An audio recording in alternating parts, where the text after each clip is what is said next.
Good evening, and welcome to everyone who's joining us on the internet.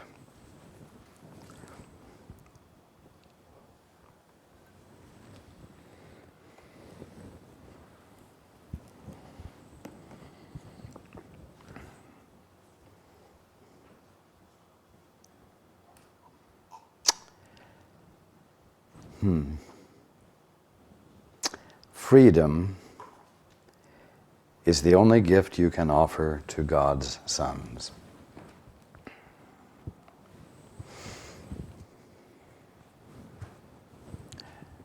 Well, what is freedom?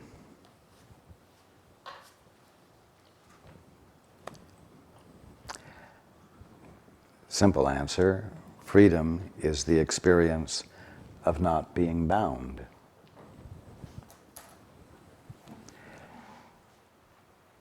But it's difficult to gain your freedom if you don't know what's binding you.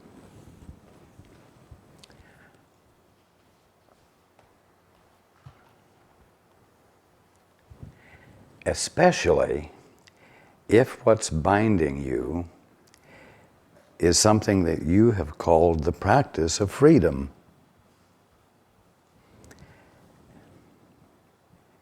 If your practice of freedom is what has bound you,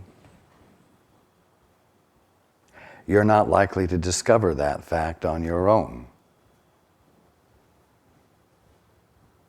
Because your motive and application of your will in your life, you're now discovering is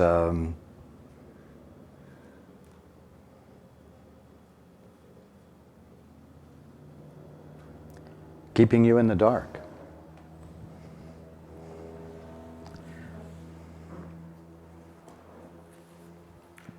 Last week we discussed the fact that there's a difference between free will and self-will, and that what you all have been calling free will, and which you have designated as an innate right that each of you has, and therefore a divine right that you have, we've uncovered the fact that that is not free will but is self-will.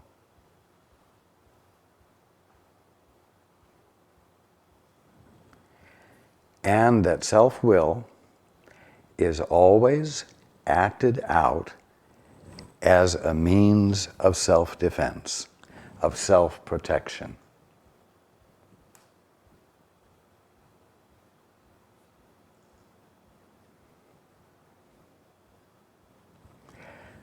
Its practice is predicated upon the idea, the single mad idea, that you exist independently on your own,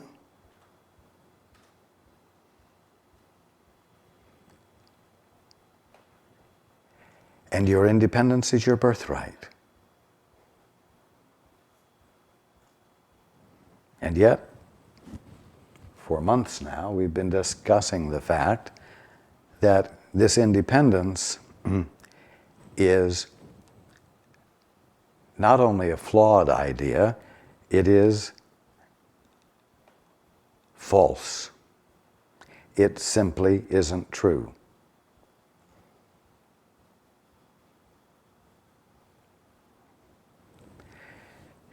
If you're going to give freedom to your brother, you're going to have experienced it yourself.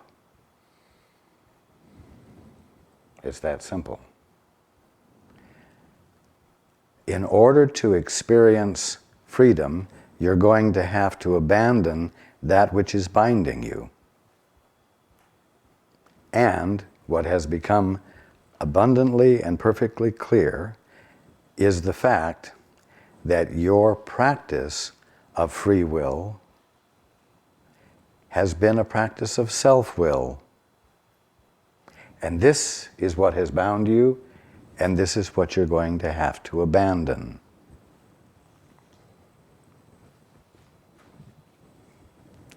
So, how are you going to abandon it? Well, I gave you 2 prayers some time back. These are very helpful in abandoning the practice of self-will. The first prayer was, I wish to see the evidence of love.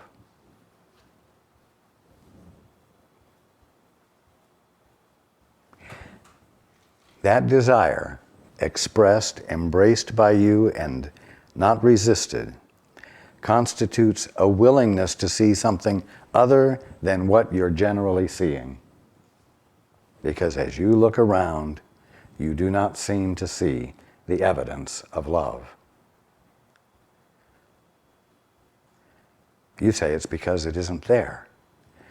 But I'm telling you, you aren't seeing it because you're not wishing to see it. You're in a state of self-defense all the time. You're protecting yourself against failure of all sorts. Plus, you're protecting yourself against a world that you believe is basically hostile, and brothers and sisters who are basically hostile, unlike you.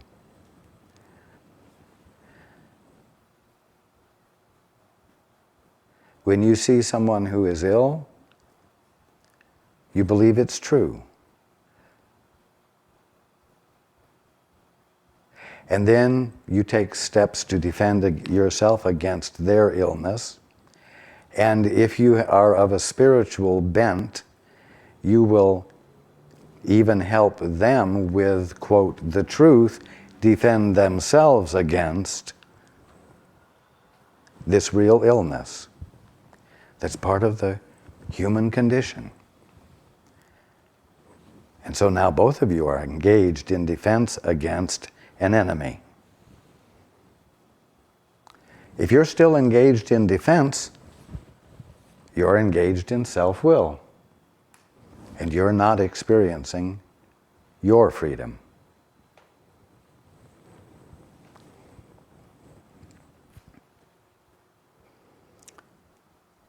And so you reinforce, quote, the human condition. You reinforce the illness. You reinforce for yourself this hostile world. You have to find a way to step outside of that deeply ingrained habitual practice of claiming your independence from your brothers and from your world and from God. And you have to wish to see something new. You have to wish to see something real. You have to wish to see something that at the moment your eyes aren't seeing. You have to wish to see healing. I wish to see the evidence of love. I wish to see beyond what my conditioned thinking is allowing me to see. I wish to see that which is there, which is greater than what my conditioned responses cause me to see. And even what my brother or sister is presenting to me in their own ignorance. And the second prayer, I wish to be the evidence of love. I wish my actions to express love, not fear. I wish for my behavior to embody love, not fear. I wish to be the place where the truth flows out through me and illuminates truth out there as healing, as regeneration, as redemption.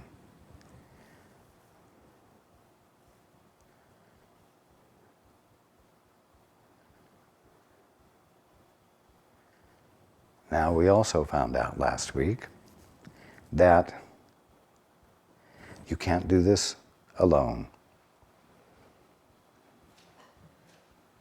because your conditioning does not allow for the greater perspective that is where truth lies. And that's why I'm here. And that's why every single brother and sister of the brotherhood stands with you, because they are awake. They know the truth. And what do they know the truth about? That's most significant. They know the truth about you. I know the truth about you. And so we stand in a position of remembering for you what you have forgotten and which you have become determined to not experience.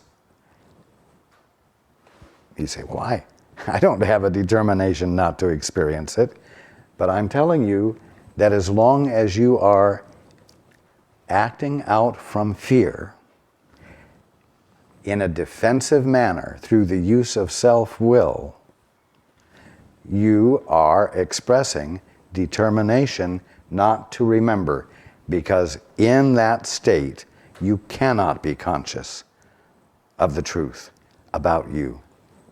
You cannot remember it because it is an active practice of denial of what you are. You haven't known this, but now I'm telling you.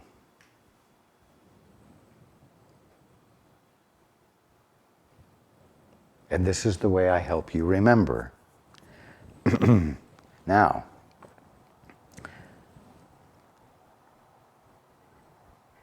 your task is to extend this same thing to your brothers and sisters, even if they are presenting to you manifestations of illness, manifestations of distress that come out in the form of hate and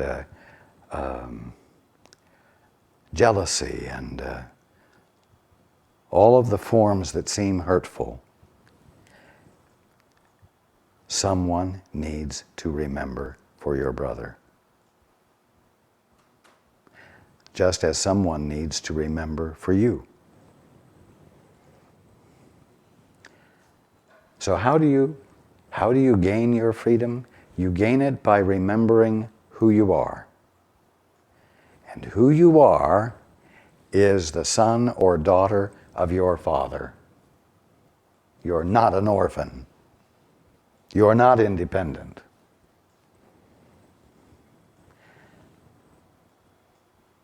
You've got to become humble enough to say you're willing to abandon your insistence that you're an independent agent, and that is a God-given thing, that it's your responsibility and right to express as fully as possible. You've got to become humble enough, because of the arrogance of the belief of independence, to say, help. To let your Father in so that you might remember your identity.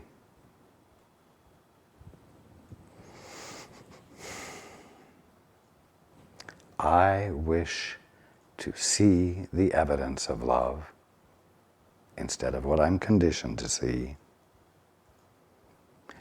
And I wish to be the evidence of love instead of the evidence of self-will.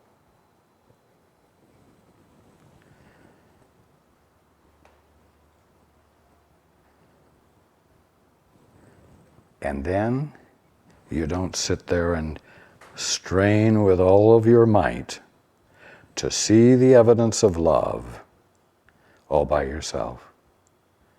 You say, Father, you say, Holy Spirit, you ask your guide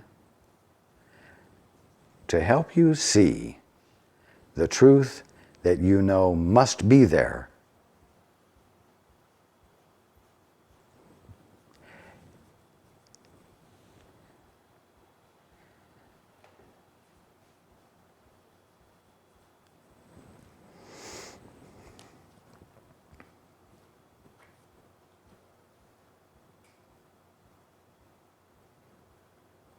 And you let the influx of the clarity come because your desire to see the evidence of love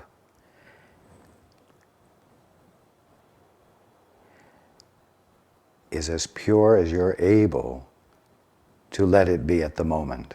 And your commitment is greater to seeing more of the truth that's there than it is to your conditioned perceptions.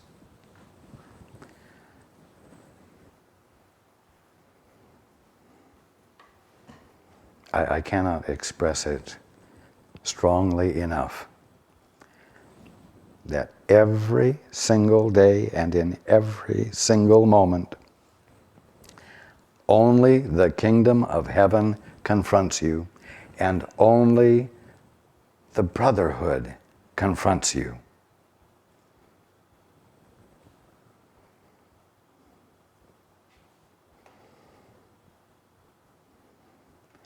And so no matter how the brotherhood is presenting themselves to you, those that are in your experience,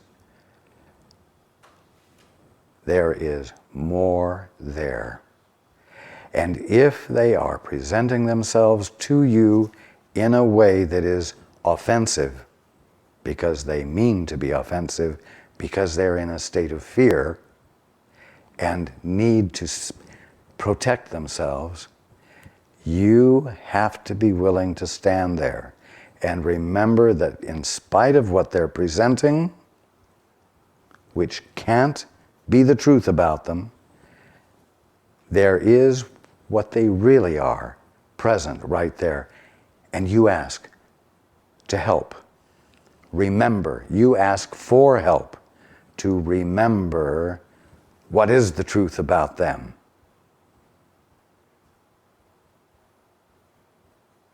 So that you might be the place where the truth about them makes entrance into their experience.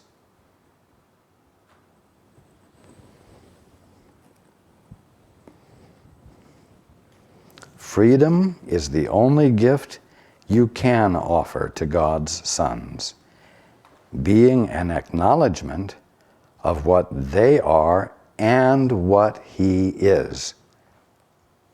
There's the fatherhood acknowledged that causes the experience of identity to return to you or to your brother.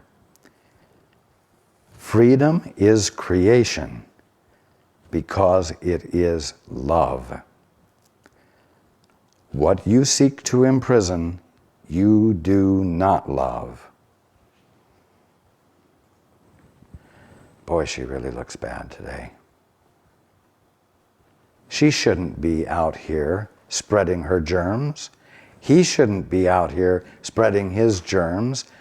She ought to be home, confined to her room, confined to her bed.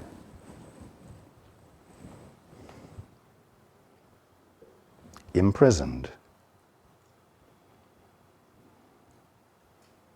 Wow. He's really being obtuse today. Wow, she's really being down and dirty mean. Shame on him, shame on her. Exclude them. Exclude him, exclude her.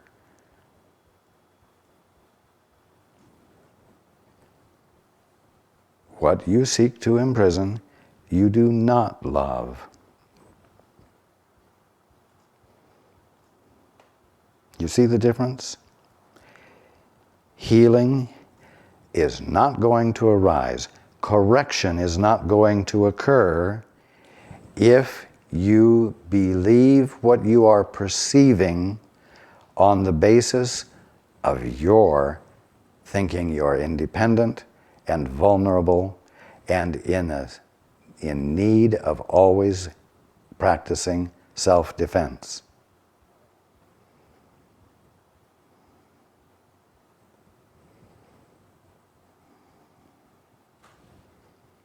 I promise you, if you don't dare to embrace what your perceptions tell you is your enemy,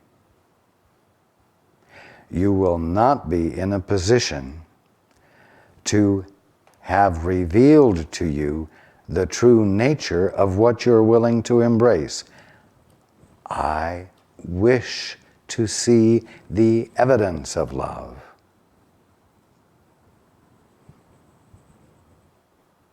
I do not wish to reinforce my perceptions of something that is the opposite of love and convict that one by my convictions as to their unworthiness. I wish to see the evidence of love. I wish to give a willingness to acknowledge the Christ right there where that one is behaving so horribly.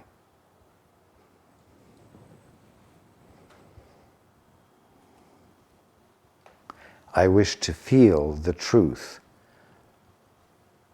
of their Christhood so that I might be entirely undefended in his or her presence and reflect to them my remembering of what they truly are, not of the history they have provided to me over months and months as to their guilt, and that they really are obtuse and offensive, threatening, and therefore an enemy. What you seek to imprison, you do not love. Therefore, when you seek to imprison anyone, in other words, when you seek to hold them to their history, therefore, when you seek to imprison anyone, including yourself, you do not love him, and you cannot identify with him. The isolation is reinforced. The difference is reinforced.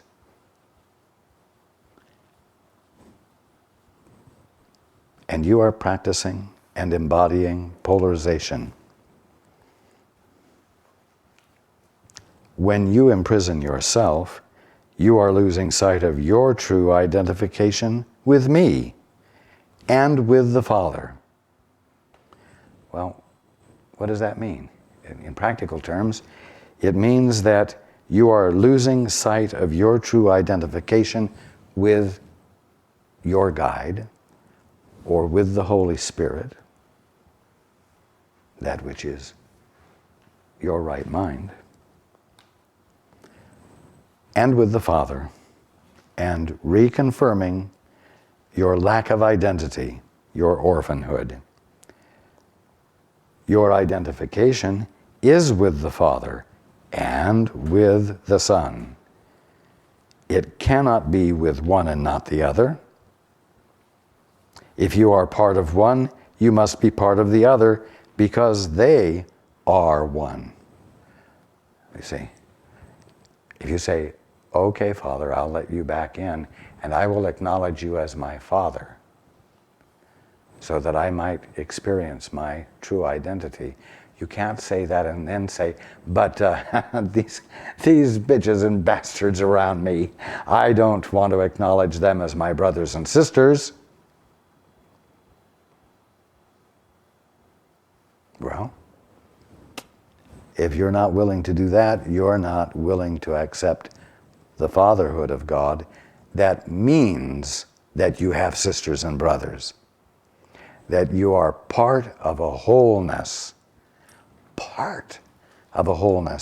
something which fits in with a wholeness, an infinite expression of God that constitutes the infiniteness of you.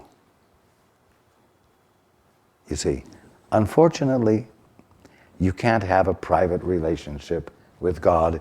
The minute you have a real one with Him, you have a real one with everyone and everything. That's the prize. That's what you stand in receipt of, finding yourself not separated in any way from anyone or anything. And in your willingness to stand in brotherhood, fitting in with everything, you truly experience your divinity and the divinity of everything. And the singularity of infinity becomes your conscious experience, and you're awake. But I'll tell you something, you've got to start today pushing against your mindsets, your habitual thinking, your well-established perceptions. You've got to be willing to abandon your relying upon your memory of your world and your memory of your brothers and sisters and the habit you have of holding it all to your memory of it and not being available in the moment of conscious awareness of them to the experience of what they truly are as creation continues to be the movement of, quote, behold, I make all things new, unquote. God does not repeat Himself. Therefore, whoever is confronting you or whatever is confronting you at this moment is not out of the past.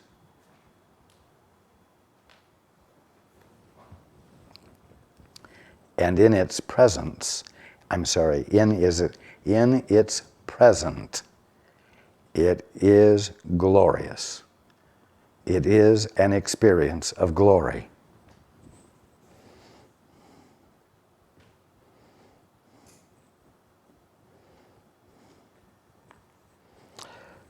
The Holy Trinity is holy because it is one. If you exclude yourself from this union, you are perceiving the Holy Trinity as separated. You must be included in it because it is everything. It is that which nothing is excluded from. Unless, oh boy, the ego does not like this. Unless you take your place in it and fulfill your function as part of it, it is as bereft of you, it is as bereft as you are. Why doesn't the ego like that? Because it loves its imagined autonomy. And it loves the hit it expects to get from verifying its independent capacity to authorize things. Fit in? Not be the kingpin? Be equal with all of my brothers and sisters? Love them unconditionally? Give them the benefit of the doubt from a clarity that's available to me about what's divinely true about them when they have been behaving so badly? Or